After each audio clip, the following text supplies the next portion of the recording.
um ato ilegal. A tortura nunca foi oficialmente sancionada nos tribunais da Inglaterra. Sempre foi usada como um instrumento do Estado e permitida sob o mandado de um monarca. Guy Fawkes e seus companheiros conspiradores envolvidos na fracassada conspiração da pólvora foram torturados sob mandado assinado pelo rei James I, usando o hack como método de tortura. Os Tudors também gostavam de tortura, pois o hack raramente ficava ocioso na torre durante a última parte do reinado de Elizabeth. Os responsáveis por executar o mandado deviam relatar os resultados dos interrogatórios diretamente ao monarca. As provas eram coletadas antes, durante e depois da tortura. Na antiga lei inglesa, um prisioneiro tinha que se declarar culpado ou inocente antes que um julgamento pudesse prosseguir. A única exceção era em caso de traição, quando a recusa em se declarar era considerada uma admissão de culpa. Era crucial fazer com que um prisioneiro que se mantivesse em silêncio por malícia se declarasse, pois a propriedade de uma pessoa condenada à morte e executada era confiscada pela coroa. As vítimas sabiam que, se desejassem que seus herdeiros herdassem seus bens e morressem durante a tortura, em vez de na execução, sem fazer uma súplica, a confiscação era nula e seus parentes receberiam a herança. As regras de tortura estabelecidas pelos tribunais com cláusula de tortura não funcionaram, e muitos prisioneiros se recusaram a se declarar para evitar que seus filhos sofressem o estigma de ter um pai enforcado. Uma ordem de tortura era emitida assim que a recusa era feita por um pedido de clemência. No começo da Idade Média, o prisioneiro era levado de volta à prisão, despido e forçado a deitar no chão de pedra da cela. Todos os confortos, como esteiras, cobertores ou colchão, eram removidos. Cada membro era esticado até os cantos da cela e acorrentado a objetos metálicos. Ele foi deixado lá até que fizesse uma súplica ou morresse. No primeiro dia, ele só receberia um pequeno pedaço de pão de cevada sem nada para beber. No segundo dia, ele receberia um pouco de água estagnada que ficava próxima da prisão. Isso continuou com pão um dia e água no próximo até que o prisioneiro cedesse e fizesse um apelo ou morresse de fome ou doença. Alguns homens duraram semanas e um sobreviveu por até 40 dias. Então foi decidido que peso deveria ser colocado em cima do prisioneiro, incluindo lajes de pedra e barras de ferro, tanto quanto ele pudesse suportar e mais. Origens iniciais. Acredita-se que o hack mais primitivo tenha origem na Grécia Antiga. O dramaturgo Aristófanes escreveu a comédia As Rãs por volta de 406 a.C. Nela, Aristófanes menciona como Baco, disfarçado de escravo, é torturado de todas as maneiras ao amarrá-lo a uma escada, suspendendo-o, açoitando-o com um chicote, acariciando-o e esticando-o. Mais tarde, Baco tem vinagre derramado em suas narinas e tijolos empilhados sobre ele só para ter certeza. O estiramento já existia no século V a.C. No século IV a.C., o estiramento foi usado para obter uma confissão de Herostratos. Ele foi acusado de incendiar o templo grego de Ártemis em Éfeso, que era uma das 7 maravilhas do mundo antigo. Herostratos confessou sob tortura, dizendo que fez isso na tentativa de imortalizar seu nome.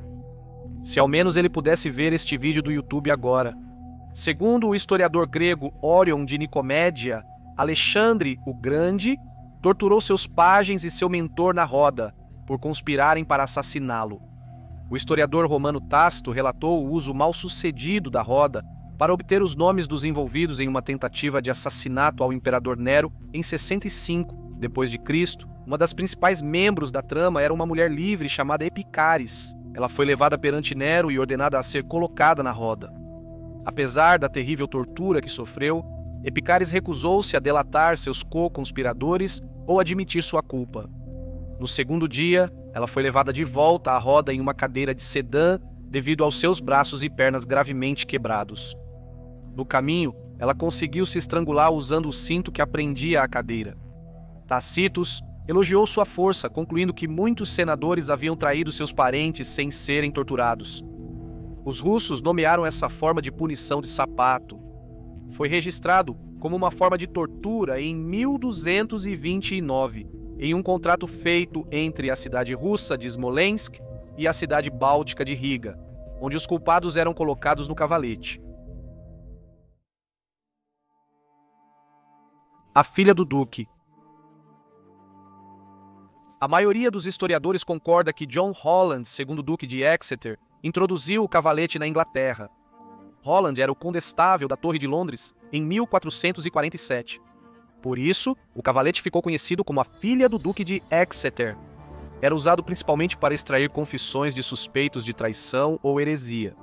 Um cavalete padrão era um quadro de madeira oblongo elevado do chão, com uma barra fixa em uma extremidade para prender as pernas e uma barra móvel na outra para amarrar as mãos. Usando polias e alavancas, este último poderia ser girado em seu próprio eixo, deslocando as articulações do torturado ao esticar as cordas.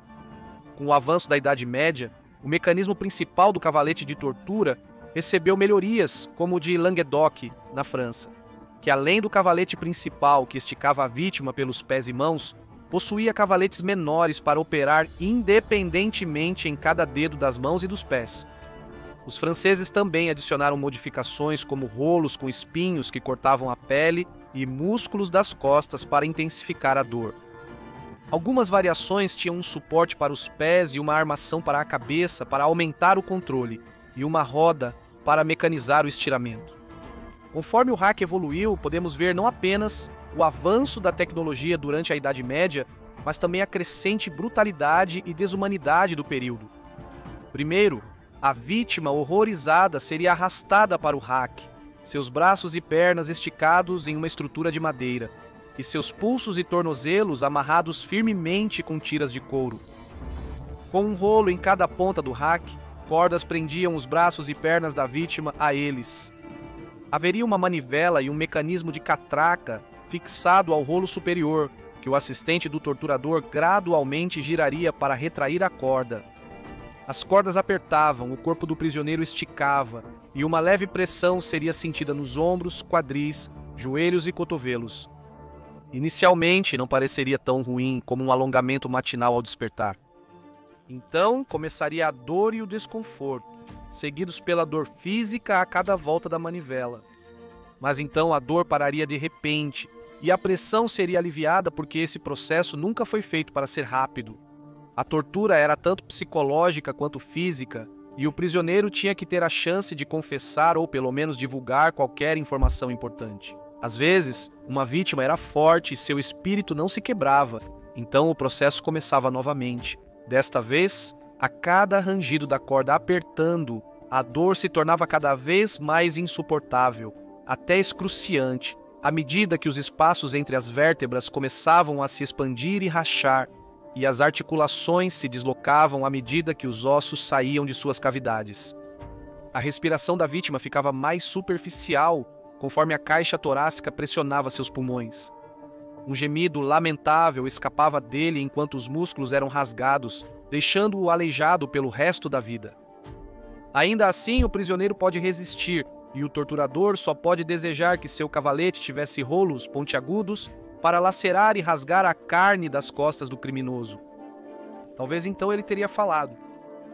Talvez o torturador continuasse até que os membros do prisioneiro fossem arrancados de seu corpo e ele pudesse ser deixado lá para sangrar até a morte, sozinho e em agonia. Um tormento religioso. O cavalete foi utilizado em interrogatórios e torturas na Idade Média, incluindo nos casos dos Cavaleiros Templários e Sir William Wallace. Também foi usado em casos de heresia, como o de Anna Skill. Ela foi condenada como herege protestante, sendo a única mulher supostamente torturada na Torre de Londres e depois queimada na fogueira. Em suas próprias palavras, ela descreveu sua tortura: "Então eles me colocaram no rack, porque eu não confessava que havia damas ou senhoras de minha opinião, e lá eles me mantiveram por muito tempo e eu, porque permaneci quieta e não gritei. Meu Lord Chanceler e Mestre Vite se deram ao trabalho de me torturar com suas mãos, até que eu estava quase morta. Então o tenente mandou que me soltassem do rack. Eu desmaiava repetidamente e era reanimado em seguida. Anne foi levada ao rack na Torre Branca e solicitada a nomear seus adoradores como ela. Após recusar-se a nomear outros, Foi ordenada a remover suas roupas e colocada no rack vestindo apenas sua camisola.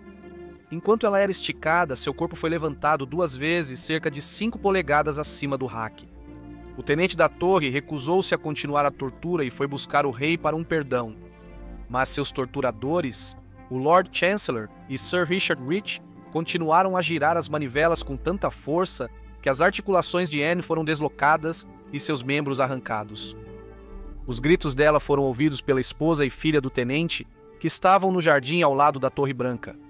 Anne foi condenada por heresia após recusar-se a nomear outros que compartilhavam suas crenças ou a renunciar à sua fé. Por causa da tortura que sofreu, Anne, como Epicares antes dela, teve que ser levada em uma cadeira para sua execução, pois não conseguia andar.